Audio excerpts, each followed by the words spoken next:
প্রিয় ভাইরা, উত্তরাঞ্চলের পানির এই ন্যায্য হিস্যা বঞ্চিত মানুষেরা আজকে সারা বিশ্বকে জানিয়ে দিতে চায় যে ভারতের সঙ্গে বাংলাদেশে 54টি যে অভিন্ন নদী, এই নদীর পানির ন্যায্য হিস্যা প্রাপ্তি এটা কোনো কারো করুণার বিষয় নয়। এটা আন্তর্জাতিক আইন অনুযায়ী এটি বাংলাদেশের প্রাপ্য, এটি বাংলাদেশের মানুষের প্রাপ্য। অথচ আমরা কি দেখছি?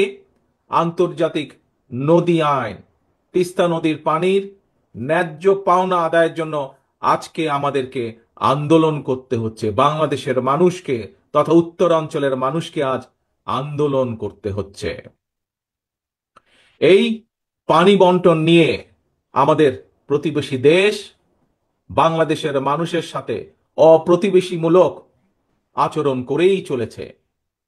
আপনাদের সকলের জানা আছে, আজকে প্রায় 50 বছর হলো ফারাক্কার অভিশাপ থেকে বাংলাদেশ মুক্তি পায় নাই। এখন আবার তিস্তা বাংলাদেশের জন্য আরেকটা অভিশাপ হিসাবে দেখা দিয়েছে। সব আন্তর্জাতিক আইন লঙ্ঘন করে আমাদের প্রতিবেশী উজানের গজলডোবায় একটা বাঁধ নির্মাণ করেছে, করে তিস্তার এই স্বাভাবিক পানি প্রবাহকে তারা নিয়ন্ত্রণ করে চলেছে। তাদের এই অপ্রতিবেশীমূলক আচরণের কারণে আজকে উত্তরাঞ্চলের লাখো কোটি জনগণ বন্যায়, খরায় দুর্বিষহ জীবন পার করছে।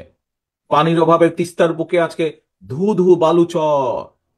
একদিকে পানির অভাবে নষ্ট হচ্ছে হাজার হাজার কোটি টাকার ফসল, আবার কখনো হঠাৎ করেই, এই দেখেন 2 দিন আগে যেমন হয়েছে, হঠাৎ করেই উজান থেকে ছেড়ে দিচ্ছে পানি, আর সেই পানির কারণে বন্যায় ভাসিয়ে দিচ্ছে সাধারণ মানুষের ঘর বাড়ি, কৃষকের আবাদি ফসল ভাসিয়ে দিচ্ছে।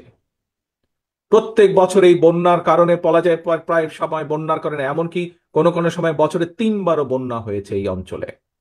আর এই বন্যার জন্য প্রতি বছর তো ভাঙন তো আছেই, নদীর ভাঙন, শস্যেরও যে আর্থিক ক্ষতি হচ্ছে, প্রায় লক্ষ কোটি টাকার আর্থিক ফসলের ক্ষতি হয়।